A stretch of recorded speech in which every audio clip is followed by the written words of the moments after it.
नमस्कार, मी सुरेश कोडितकर यूट्यूबवरील ऑफबीट या चॅनलवर तुम्हा सर्वांचे स्वागत करतो। आपण पूर्वी सांगितल्याप्रमाणे ऑफबीटवर आपण थोडेसे वेगळे विषय, हटके विषय घेऊन येत असतो। त्या अनुषंगानेच आजचा हा विषय आहे। आणि आपल्याला माहिती आहे की आपल्या भारतीय संस्कृतीत तिथी, वार, त्याच्यानंतर पक्ष, सूर्योदय, सूर्यास्त, सौर आणि चंद्रगणना यानुसार जे ठरवण्यात आले आहे दिवस, वार, क्रम, सण असेल, त्याच्यानंतर इतर काही गोष्टी असतील, प्रदोष असेल, अमावस्या, पौर्णिमा, त्याच्यानंतर प्रथमा ते एकादशी, हे सगळ्या गोष्टीचा आपण वेळोवेळी अभ्यास करायला हवा। त्याच्यातून काय नित्य नवी माहिती मिळते तीसुद्धा आपण सर्वांनी अभ्यासायला हवी। आणि आपण किती महान महान पूर्वजांचे वारस आहोत याबद्दल निश्चितच अभिमान बाळगायला हवा। आता याचं एक छोटंसं उदाहरण घेऊन आज आपण आपला विषय मांडणार आहोत की दर महिन्यात एक पौर्णिमा येते आणि त्या प्रत्येक पौर्णिमेचं एक असं वैशिष्ट्य असतं। आता मराठी कालगणना घेतली तर चैत्र महिन्यात जी पौर्णिमा येते ती हनुमान जयंती म्हणून ओळखली जाते। वैशाख पौर्णिमा जी असते ती बुद्ध जयंती म्हणून ओळखली जाते। ज्येष्ठ पौर्णिमा असते ती वटपौर्णिमा म्हणून ओळखली जाते। आषाढ पौर्णिमा असते ती गुरुपौर्णिमा म्हणून ओळखली जाते। त्याच्यानंतर श्रावण पौर्णिमा असते ती राखी पौर्णिमा म्हणून ओळखली जाते। भाद्रपद पौर्णिमा असते, पण त्याच्या आधी जी अनंत चतुर्दशी असते त्या दिवशी गणेश विसर्जन केलं जातं। त्याच्यानंतर भाद्रपद नंतर जी आश्विन पौर्णिमा असते ती कोजागरी पौर्णिमा म्हणून ओळखली जाते। आश्विन नंतर कार्तिक महिन्यातली ती त्रिपुरी पौर्णिमा असते, त्या दिवशी आपण शंकराच्या मंदिरात दीप लावत असतो। त्याच्यानंतर मार्गशीर्ष पौर्णिमा असते ती दत्त जयंतीची पौर्णिमा म्हणून ओळखली जाते। पौष पौर्णिमा असते ती शाकंभरी पौर्णिमा म्हणून ओळखली जाते। विविध भाज्या ज्या शेतामध्ये पिकलेल्या असतात त्यांची देवीभोवती आरास मांडून ती पूजा केली जाते आणि देवीला शाक म्हणजे त्या पिकलेल्या हिरव्या पालेभाज्यांचा नैवेद्य दाखवला जातो। त्याच्यानंतर माघ पौर्णिमा असते। त्याच्यानंतर माघनंतर आणि दुसरं महत्त्वाचं, शाकंभरी पौर्णिमेलाच मांढरदेवीची यात्रासुद्धा असते।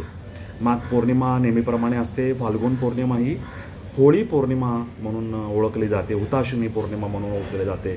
आपण त्या दिवशी होळी पेटवतो आणि त्याच्यानंतर मग पुन्हा चैत्र महिना सुरू होतो, चैत्र पालवी सुरू होते। तर असा हा पौर्णिमेचा महिमा आहे। आणि त्या अनुषंगानेच आज जी बुद्ध पौर्णिमा आहे त्या पौर्णिमेचं वैशिष्ट्य काय असं या निमित्ताने मला सांगायचं आहे। बुद्ध पौर्णिमेला बुद्धांचा जन्म झाला होता हे तर आपल्या सगळ्यांना ज्ञातच आहे, परंतु बुद्ध पौर्णिमेला हा वर्षातला चंद्र सगळ्यात मोठा असतो। चंद्रप्रकाश जास्तीत जास्त पृथ्वीभोवती पोचलेला असतो, पृथ्वीच्या जवळ असतो हा चंद्र। आणि ह्या चंद्राच्या प्रकाशातच प्राणीगणना केली जाते। त्यामुळं बुद्ध पौर्णिमेचं हे वेगळं महत्त्व आहे, वेगळं वैशिष्ट्य आहे। आणि या पौर्णिमेच्या अनुषंगानेच आणि ही जी वैशाख पौर्णिमा आहे, बुद्ध पौर्णिमा आहे, त्यावेळेस पूर्व मोसमी पाऊस येतो न येतो, तथापि चैत्र आणि वैशाख नंतर मार्च आणि एप्रिल मेपर्यंत हे जंगलातले पानोटे कोरडे पडलेले असतात आणि प्राणी पाण्याच्या शोधार्थ विविध जिथं पाणी उपलब्ध आहे त्याचा शोध घेतात आणि तिथं पाणी पिण्यासाठी ते दिवसातून एकदा चक्कर मारतातच।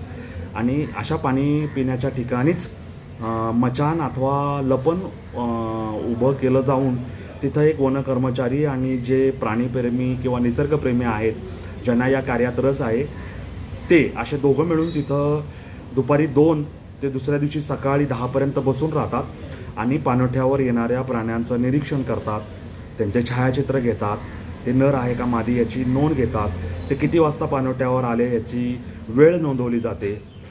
आणि अशाप्रमाणे या जंगलातील पाणवठ्यावर आलेल्या प्राण्यांची गणना केली जाते। प्राण्यांची गणना करायचा दिवस म्हणजेच बुद्ध पौर्णिमेचा हा दिवस, म्हणजेच वैशाख पौर्णिमेचा हा दिवस, असा हा महत्त्वाचा दिवस वन्यप्रेमी, प्राणीप्रेमी, निसर्गावर प्रेम करणारे हजारो कार्यकर्ते, वनविभाग, त्यांचे अहोरात्र राबणारे कर्मचारी आणि तुमच्या माझ्यासारखे लोक की ह्या विशिष्ट घटनेची नोंद घेऊन प्राण्यांचा अधिवास, निसर्ग, त्याची जपणूक, त्याची काळजी या निमित्ताने हा विषय मांडतात। आणि बुद्ध पौर्णिमेच्या रात्री जंगलात ही जी प्राणी गणना होते त्याच्यासाठी मचाण असेल किंवा ह्या गणनेसाठी मदत करायला आलेले लोक असतील त्यांच्यासाठी उभं राहायचे तंबू असेल, जंगलातला हा सर्व थरारक अनुभव असतो आणि प्राण्यांच्या अधिवासाला कुठल्याही प्रकारचा धोका पोचू नये, त्यांना भीती वाटू नये, ते बुजू नयेत, त्यांना असं वाटू नये की आमच्या अधिवासात कोणी ढवळाढवळ करतं आहे. त्यामुळे रंगीबेरंगी कपडे असतील, आपल्या शरीराचा किंवा आपण जे परफ्यूम वगैरे मारले असतील तो गंध असेल त्याच्यापासून आपल्याला सगळ्यांनी दूर राहायचं असतं. तशी सूचना वनविभागातर्फे देण्यात येते आणि प्राण्यांच्या त्यांच्या घराला किंवा त्यांचा जो परिसर आहे, त्यांचा जो सहवास आहे त्याला कुठल्याही प्रकारची बाधा पोचू न देता प्राण्यांनी त्यांच्या नियमित दिनक्रम किंवा जो आहे तिथला त्यांचा जगण्याचा सगळा परिसर त्याला कुठल्याही प्रकारची बाधा न येत होता ही जी गणना होते वैशाख पौर्णिमेला उन्हाळ्यात ती पाणवठ्यावर केली जाते आणि बुद्ध पौर्णिमेचा हा मुहूर्त कधीही चुकवला जात नाही. यावर्षी हा मुहूर्त 23 ऐवजी 22 तारखेलाच होणार आहे, कारण 23 तारखेची जी बुद्ध पौर्णिमा आहे ती खरं तर बुधवारीच लागते आहे. प्रत्यक्षात ती कालगणनेत ह्याच्यावर कॅलेंडर ज्याला आपण कालनिर्णय असतील किंवा इतर कॅलेंडर असतील त्याच्यामध्ये आपण त्याला गुरुवारी बुद्ध पौर्णिमा नमूद केलेली आहे. त्यामुळे 23 ऐवजी 22 असा जो प्रवास जरी झालेला आहे तरी बुधवारी लागणारी पौर्णिमा ही गुरुवारपर्यंत आहे असं मला या निमित्ताने नमूद करायचं आहे. हा प्राणी गणनेचा बुद्ध पौर्णिमेच्या अनुषंगाने वैशाख पौर्णिमेच्या अनुषंगाने केलेला व्हिडिओ तुम्हाला कसा वाटला हे आवर्जून मला अभिप्रायामध्ये नमूद करा, कॉमेंटमध्ये नमूद करा आणि हा चॅनल लाईक करा, शेअर करा, सबस्क्राईब करा. एवढंच माझं तुम्हाला ह्या निमित्ताने सांगणं आहे. जय हिंद, जय महाराष्ट्र, वंदे मातरम.